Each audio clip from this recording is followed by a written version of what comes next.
అయితే ఓపెన్ గా చెప్పగలను ఈ విషయాన్ని. ఎందుకంటే గతంలో దావోస్ వెళ్లి పెట్టుబడులు మీరు ఏం తెచ్చారు అని చెప్పేసి ఒక ఐటీ మినిస్టర్ అడిగితే అసెంబ్లీ వేదికగా ఐటీ మినిస్టర్ చెప్పినటువంటి విషయం ఏంటి అంటే మామిడి తాండ్ర, పచ్చళ్ళు, అల్లం వెల్లుల్లి పేస్ట్, ఇంకోటి చెప్పాడు సార్, అప్పడాలు వీటి అమ్మకానికి సంబంధించి ఎక్స్పోర్ట్ ఇంపోర్ట్ ఎంఓయూలు కుదుర్చుకొని వచ్చామని చెప్పేసి ఒక మాట చెప్పినటువంటి దౌర్భాగ్య పరిస్థితి మనం చూసాం. ఒక ఐటీ మినిస్టర్ మాట్లాడినటువంటి మాటలు ఇవి.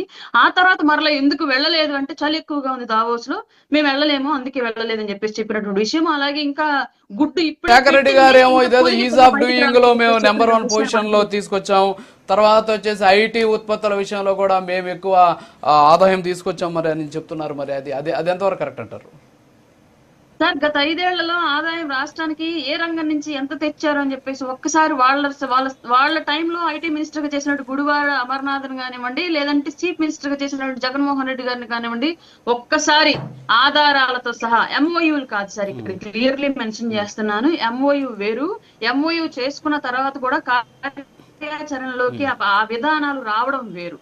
ఆ విధానాలు ఎంతవరకు ఆంధ్రప్రదేశ్ రాష్ట్రంలోకి అమల్లోకి వచ్చాయి, వాళ్ళ టైంలో ఎంత బిజినెస్ ఆంధ్రప్రదేశ్ కి అందింది, దానివల్ల ఎంత పెరిగింది ఉద్యోగాల కల్పన అనేది క్లియర్ గా చెప్పండి. ఎందుకంటే ఇవేం ఉద్యోగాలు ఊరు దాటి వెళ్లకుండా వాలంటరీలోను ఉద్యోగాలే మెయిన్, తల్లిదండ్రుల ముందే చూసుకుంటే తిరగచ్చు, బయట దేశాలకి బయట రాష్ట్రాలకు వెళ్ళిపోతే ఫ్యామిలీలు అనాథలు అయిపోతాయని చెప్పేసి మాట్లాడినటువంటి ప్రభుత్వం వీళ్ళ ప్రభుత్వం వేశాను.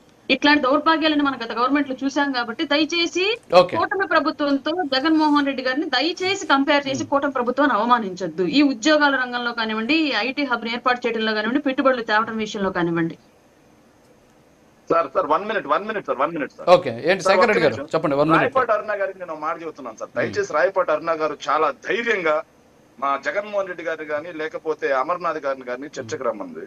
సో వాళ్ళతో చర్చించే స్థాయి మీద కాదు కానమ్మా, గుడివాడ అమర్నాథ్ గారు వస్తారు, పవన్ కళ్యాణ్ గారిని రమ్మనండి. ఆ డేటా సెంటర్ అంటే ఏందో, బిజినెస్ పార్క్ అంటే ఏందో, తక్కువ లేదు. నేను క్లియర్ గా చెప్పాను, మీడియా ముందుకు చెప్పండి, మాతో మీతో వచ్చి కూర్చోమని చెప్పలేదు. ఫస్ట్ నుంచి హెచ్చుల మాటలే మీ పార్టీకి, ఇవే తిప్పలు తెచ్చాయి, మీకు ఇంకా అర్థం కావట్లేదు. పవన్ కళ్యాణ్ గారితో డిబేట్ అసెంబ్లీలోకి వెళ్ళి ఎదురుగా కూర్చోమని చెప్పు, డిబేట్ సంగతి తర్వాత అసెంబ్లీలోకి వెళ్ళి పవన్ కళ్యాణ్ గారు ఎదురుగా ఫేస్ చేయమని చెప్పండి మీ ముఖ్యమంత్రి గారు. అప్పుడు ముఖ్యమంత్రి గారికి మళ్ళీ డిబేట్ వచ్చి కూర్చోవడం, తెలుగు రాదు, హిందీ రాదు, ఇంగ్లీష్ రాదు, సరిగ్గా ఏ లాంగ్వేజ్ లో మాట్లాడారు పవన్ కళ్యాణ్ గారితో జగన్మోహన్ రెడ్డి?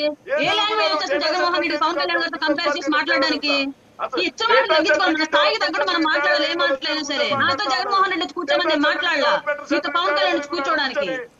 ఏ లాంగ్వేజ్ రాదు, తెలుగు రాదు, హిందీ రాదు, ఇంగ్లీష్ రాదు, ఏ లాంగ్వేజ్ డిబేట్ కూర్చుంటాడు జగన్మోహన్ రెడ్డి పవన్ కళ్యాణ్ గారితో? ఆయన అనంతరం 8 భాషలు మాట్లాడతాడు. ఏ భాష వచ్చి మీకు? కరెక్ట్ గా మాట్లాడితే కరెక్ట్ గా ఉంటుంది ప్రజలు చూడడానికి. ఈ ఎచ్చల మాటలకి 150 కొంచెం అసలు డేటా సెంటర్ అంటే ఏంది, డెవలప్మెంట్ సెంటర్ అంటే ఏందో తేడా తెలియదు, ఆర్టిఫిషియల్ ఇంటెలిజెన్స్ కి సైబర్ సెక్యూరిటీకి తేడా లేదు. ఆడ కూర్చొని మాజీ మంత్రి గారి గురించి మాట్లాడతారు.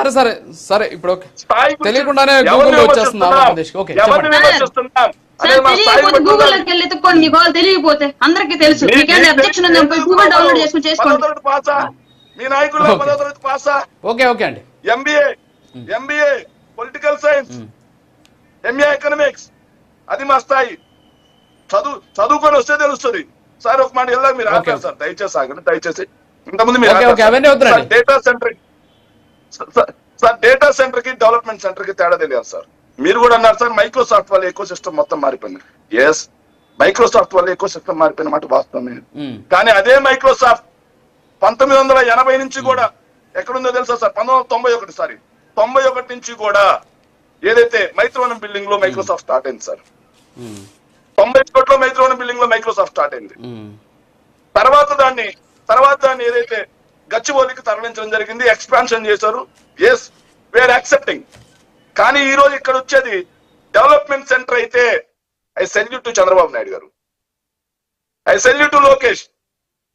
కానీ ఈ రోజు వచ్చేది డెవలప్మెంట్ సెంటర్ కాదు, అది డేటా సెంటర్ సార్. రాష్ట్రానికి ఇంతకుముందు ఉపాధి రాలేదని చెప్పాం సార్. మరి రాష్ట్రానికి ఆదాయం అన్నా రావాలి కదా సార్? రాష్ట్రానికి ఆదాయం ఏంద్రా అంటే 22,000 కోట్ల రూపాయలు లాస్. 22,000 కోట్ల రూపాయలు సార్. ఒక గంటకి 10 మిలియన్ అంటే 10 లక్షల యూనిట్ల కరెంట్ అవసరం సార్. దానికి ₹1 రాయితీ చేసుకున్న రోజుకి 2.5 కోట్ల రూపాయల రాయితీలు మనం దీని నుంచే ఇస్తున్నాం సార్. దేని నుంచి? ఓన్లీ కరెంట్ నుంచి వస్తున్నాం సార్. సో ఇవన్నీ కూడా రాష్ట్రానికి జిఎస్టీ రావాలి, జిఎస్టీ వేవర్ ఇచ్చాం. జిఎస్టీ వేవర్ సార్, ఆదాయం ఏంటి జిఎస్టీ, ఆ జిఎస్టీ లేకుండా చేశాం. కన్స్ట్రక్షన్ అప్పుడు జిఎస్టీ లేదు, రిజిస్ట్రేషన్ స్టాంప్ డ్యూటీ లేదు, ఇవేమీ లేకుండా రాష్ట్రం నుంచి 22,000 కోట్ల రూపాయలు వాళ్ళకి రాయితీ ఇస్తున్నప్పుడు మేమైతే సార్ మేము చెప్తున్నాం, మేము అదానితో డేటా సెంటర్ మేము చేసుకున్నాం సార్. అదానితో డేటా సెంటర్ జీవో కూడా చూసుకోవచ్చు sir, 25/2022 sir, GO MS number 3 మేం చేసుకున్న దాంట్లో డేటా సెంటర్ పార్క్ తో పాటుగా technology park, IT business park, skill university and recreation centre జీవోలో క్లియర్ గా మెన్షన్ చేస్తూ డైరెక్ట్ ఎంప్లాయ్మెంట్ 24,906. ఎక్కడా కూడా రాయితీలు లేవు సార్, జిఎస్టీ వేవర్ లేదు, ఎక్కడా కూడా వాళ్ళకి సబ్సిడీ కింద కరెంట్ ఇవ్వలేదు, ఎక్కడా కూడా వాళ్ళకి స్టాంప్ డ్యూటీ రిజిస్ట్రేషన్స్ తగ్గిలేదు, ఏమీ వేవర్స్ ఇవ్వకుండా అసలు డేటా సెంటర్స్ అనేవి ప్రపంచవ్యాప్తంగా అందరూ వ్యతిరేకిస్తున్నమాట. మీకు తెలుసు రాజు గారు, చదువుకున్న వ్యక్తిగా నాకు తెలుసు, అక్కడ కూర్చున్న వాళ్ళకి తెలుసో లేదో నాకు తెలియదు.